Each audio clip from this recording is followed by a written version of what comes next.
साहेब, सन्माननीय आमचे कार्यक्रमाचे अतिथी मान्यवर राजा माने साहेबांचे खऱ्या अर्थानं गुरु ज्यांना संबोधलं जातं असे विजय बाबूजी दर्डा साहेब यांच्या शुभ हस्ते या ज्यांनी आभाळ कवेत घेतलं या पुस्तकाचं प्रकाशन या ठिकाणी होतंय। जोरदार टाळ्याने आपण या प्रकाशनासाठी शुभेच्छा देऊयात। या कार्यक्रमाचे मुख्य संयोजक मातृभूमी प्रतिष्ठान बार्शी, अध्यक्ष संतोष काका ठोंबरे, सचिव प्रतापरावजी जगदाळे, ज्यांनी प्रकाशक दिलं असे प्रगतिक प्रकाशक दत्ता थोरे, संतोष प्रवार संचालक यांचं सहकार्य लाभलं यासाठी त्यांचे विशेष आभार। आजच्या या ज्यांनी आभाळ कवेत घेतलं पुस्तकामध्ये ज्यांच्या कार्याचा खास करून आढावा घेण्यात आला असे महाराष्ट्राचे ख्यातनाम शिवचरित्रकार डॉक्टर शिवरत्न शेटे सर हे सुद्धा या प्रसंगी आपले विचार व्यक्त करतात। स्वतः शिवचरित्रकार आहेत, छत्रपतींचा खरा आणि धगधगता इतिहास मांडण्याबरोबर ते आयुर्वेदातले MD पदवीधारक सुद्धा आहेत आणि याच माध्यमातून या क्षेत्रामध्ये सुद्धा ते योगदान देत आहेत। असे सन्माननीय डॉक्टर शिवरत्न शेटे सर यांना मी आमंत्रित करते।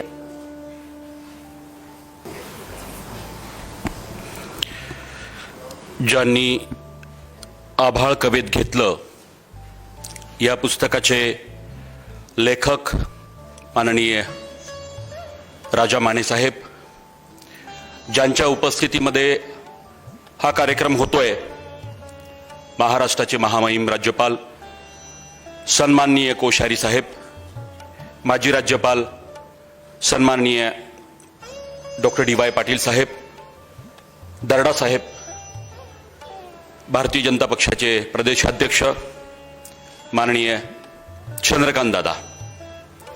खरं म्हणजे माने साहेबांनी आपल्या आयुष्याची सुरुवात रोजगार हमी योजनेपासून कष्टाने करणारा एक पत्रकार, ज्यांच्या घरात पत्रकारितेचा वारसा नाही, शून्यातून विश्व निर्माण करणारा पत्रकार, आज या 75 व्यक्तिरेखांवरती यांना शब्दांकित करत असताना अतिशय अप्रतिम असं पुस्तक त्यांनी महाराष्ट्राला अर्पण केलं, म्हणून मी त्यांचं खास करून अभिनंदन करतो।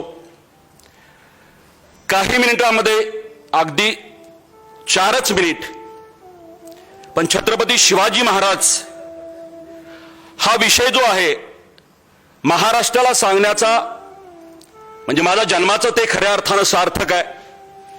आज उपस्थित वेगवेगळ्या क्षेत्रातील माणसं आहेत, राजकारणी आहेत, पत्रकार आहेत, उद्योजक आहेत। शिवाजी महाराजांपासून हा गुणधर्म शिकला पाहिजे। महाराज 18,306 दिवस जगले छत्रपती शिवाजी महाराज। विजयाचा इतिहास सगळे सांगतात। महाराज पराभूत झाले।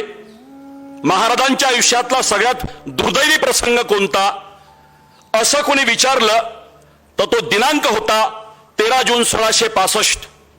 सर्वस्व गमावले महाराजांनी, पुरंदरचा तह झाला, महाराज राजे उरले नाहीत आणि मिर्झाराजे जयसिंगांच्या वतीनं महाराज विजापूरवरती चाल करून गेलेत, आमच्या सोलापूर जिल्ह्यातनं गेले। दुर्दैव बघा, आपण म्हणतो ना बॅड पॅच, पुन्हा बॅड पॅच। महाराज विजापूर हरले 25 डिसेंबर 1665। जसं एखादं काम चुकावं आणि मालकाने सांगावं हरकत नाही, दुसरं काम कर, मिर्झाराजे जयसिंग पुन्हा सांगतायत कोई बात नाही शिवाजीराजे, किल्ले पन्हाळा घेऊन दाखवा, आता हरायचं नाही। महाराजांनी मनसुबा आखला। दिनांक होता 15 जानेवारी 1666। कलानिधी नावाचा गड आहे कोल्हापूर जिल्ह्यामध्ये, गडहिंग्लज तालुक्यात। मध्यरात्रीची वेळ, महाराज 1000 मराठ्यांनीशी आहेत, 1000चं घोडदळ वाट बघतायत नेताजी पालकरांची। मध्यरात्र उलटली, नेताजी पालकर आलेच नाहीत।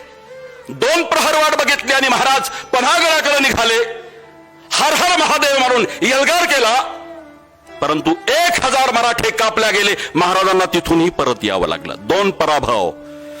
पण मला त्याही पेक्षा जो पुरंदरचा तह झाला होता, तहाचा नियम असा होता की हरलेल्या राजानं जिंकलेल्या राजाकडं 6 मैल पायी जायचं।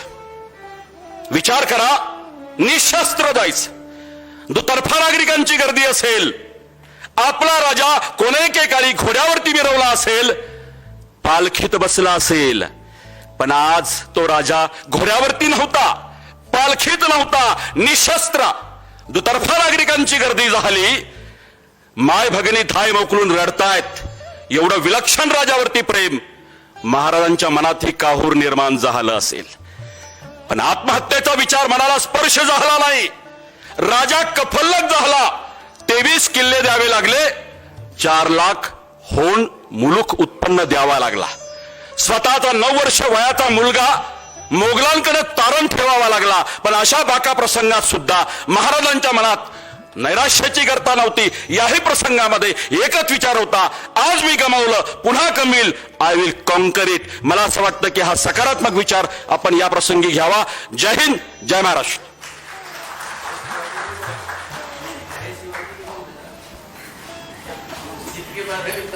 सन्माननीय डॉक्टर शेटे सरांचे मी मनपूर्वक आभार व्यक्त करते.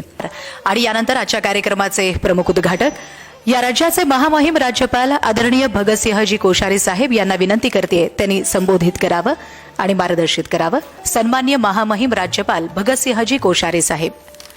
अब जिसमें जितने लोगों का वर्णन किया गया है, लिखा गया है, अब वैसे तो मुझे अभी कौन बोल रहे थे छत्रपति शिवाजी महाराज के बारे में, वो इतना अच्छा बोल रहे थे कि दिन भर भी बोलते रहते तो मुझे अच्छा लगता. छत्रपति शिवाजी के बारे में किसको अच्छा नहीं लगेगा. मेरे जैसे दुबले पतले आदमी का भी थोड़ी देर के लिए खून खोल उठेगा. ये बड़ा अद्भुत है, क्योंकि जीवन ही ऐसा जिया है तो स्वाभाविक है उससे ऐसी प्रेरणा मिलती है. अब लेकिन समय की नजाकत होती है. जब वो बोल रहे थे मुझे लग रहा था 1 घंटा बोले तो बहुत अच्छा है. कौन, क्या नाम है उनका? अच्छा, शिवरत सेठी. बड़ा अच्छा लग रहा था है? लेकिन समय की अपनी पाबंदी है.